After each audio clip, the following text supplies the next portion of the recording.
When you know your porosity, you know how to retain moisture.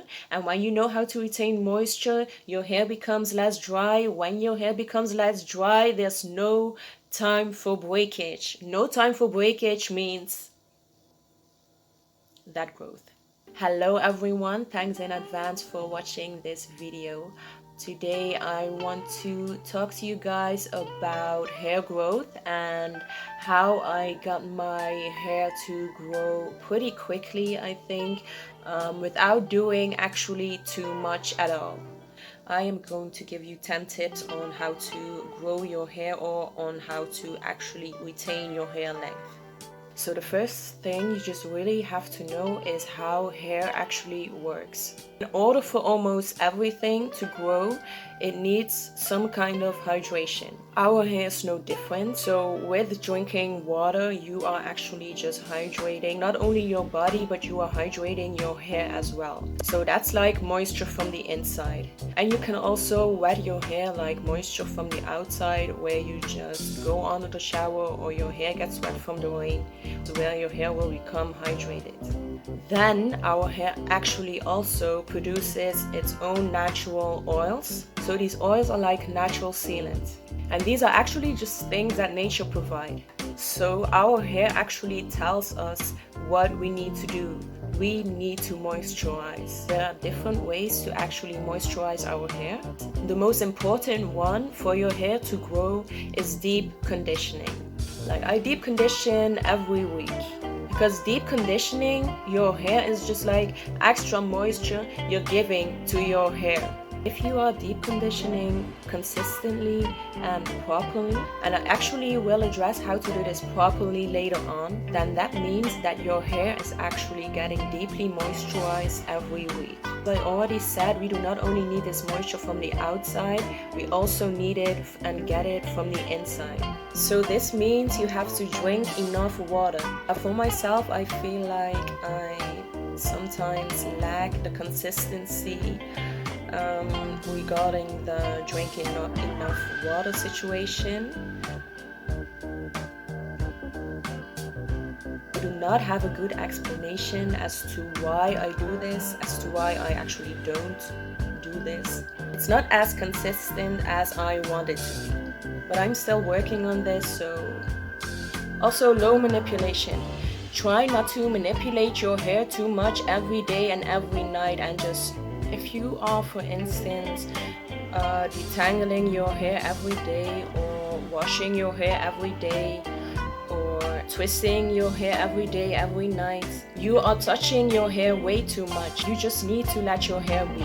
Because all that touching, all that twisting, all that brushing, all that detangling, it only means you are touching your hair more. And especially if your hair is not moisturized well, touching your hair more actually just means more chance for breakage. And with that also comes try doing styles that will last you for a while. For instance, I mainly do wash and goes, and I just have my wash day, and then I just moisturize my hair and I just style my hair in the wash and go, and then I just let my hair be until next wash day comes up.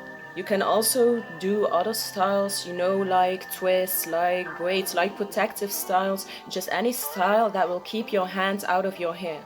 And so basically, it's just you don't want to touch your hair too much. If it is either in manipulating your hair or doing too many styles too quickly, or for instance, when you refresh your hair every day, at a certain point, it will shrink up. And I know from my own experience. So when I still used to refresh my hair every day, and it was in a different state back then because I was actually transitioning, but I didn't know anything. So I was refreshing my hair every day, and as it was shrinking up, I was, you know, just trying to still make it look good. So I would just, you know, touch it and try to put it in the style that I wanted to go in. So that would mean that was actually just the whole day through just going through my hair, you know. And as my hair was also transitioning, the breakage.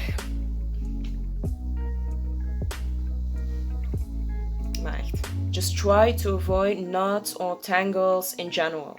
If you have any tangles or knots, this also means that you have to go into your hair, and especially when you are using just a brush. When you are combing your hair, the brush will just take along the whole tangle. If you have knots or tangles, that means that you have to not only touch your hair to get out the tangles, this also means, and even if it's just one strand, that you are going to get hair loss. Try to finger detangle as much as possible.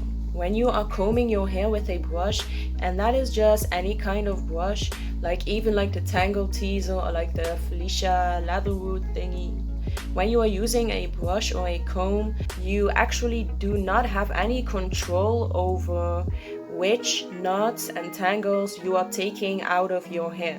I just feel like with finger detangling, you have a lot more control over what you are actually doing. You can be a lot more gentle, because then you can actually just detangle that one knot and just separate each and every strand that's within that knot.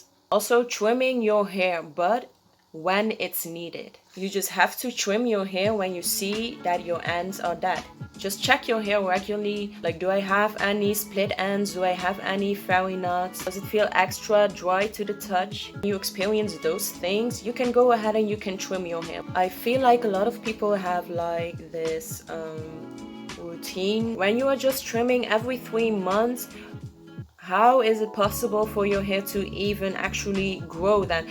You may be cutting off perfectly fine hair. If you are cutting your hair every 3 months and you're not even sure if it's like dead ends, you are not growing your hair to its full potential.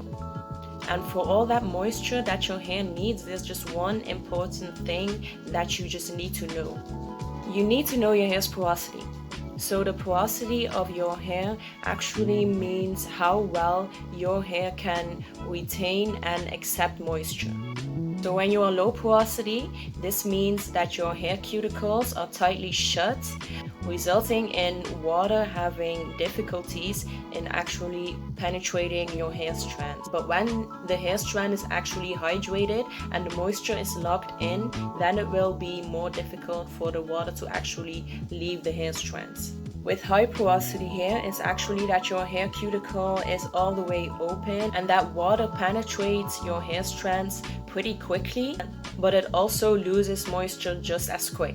Low porosity is best to deep condition with heat. So you have, for instance, like these deep conditioning caps, or you have like steamers, or you can put on a cap and then you can sit on a water dryer, and all those things cause heat, and the heat will make sure that your hair cuticle will open up. That's what we low porosity people actually just really need. For high porosity, you just want the opposite. You want your hair cuticle to be closed. And the way to do that, for instance, is with a sealant like an oil, or you can also, for instance, when you have deep conditioned or when you rinse out your deep conditioner under the shower, you can actually just rinse your hair with cold water, and that way the hair cuticle will also close. And this is actually the most important thing, because when you know your porosity, you know how to retain moisture, and when you know how to retain moisture, your hair becomes less dry. When your hair becomes less dry, there's no time for breakage. No time for breakage means that growth. And us 4-type people actually just have to be patient when we want to grow our hair out, because we just have because we have small curls, and the smaller the curl, the longer it will take for your hair to actually see the growth. So thank you so much for watching this video. Please leave a comment, subscribe, and like this video, and I will see you next time.